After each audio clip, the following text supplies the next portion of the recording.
د افغانستان اوبه چې نږدې 80 سلنه د گاونډ هیوادونو مصرفوي او له ځینو هیوادونو سره د اوبو د تقسیم مسله هماغسې پاتې ده. که څه هم په تیر جمهوري نظام کې د اوبو د مهار لپاره یو څه هڅې شوي، خو تازه په نړیوالو پوهنتونونو کې افغان څیړونکي او زده کړیالان کوشش کوي چې د افغانستان د اوبو د مدیریت او تحقیق په برخه کې خپلې هڅې همغږي کړي.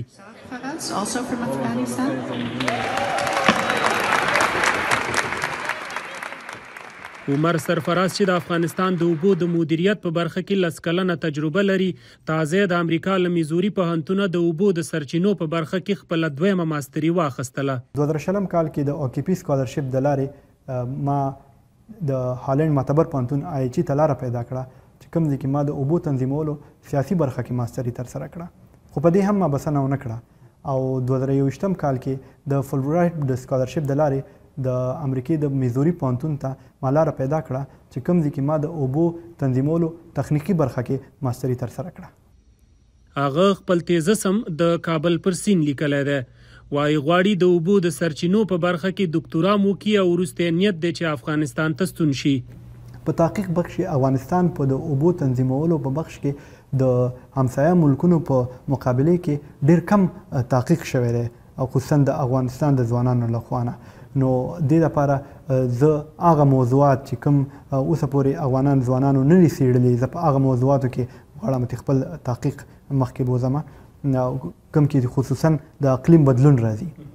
عمر زیاتی چې د تیسس لپاره د خپلې څېړنیزې پروژې په کار کې له خنډونو سره مخامخ وو، ځکه افغانستان کې د اوبو په برخه کې ډیر داسې تحقیقي څه ونه موندل چې د سټلایټ له معلوماتو سره مقایسه کړي.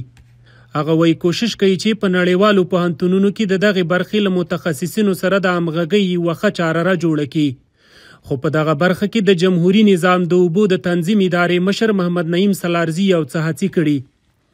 هغه اوس مهال د امریکا په باستن پوهنتون کې د اوبو د مدیریت په برخه کې دکتورا کوي او وایي د دغې برخې ډیر هغه متخصصین یې موندلي چې په بیلابیلو هیوادونو کې تحقیق او زده کړې کوي.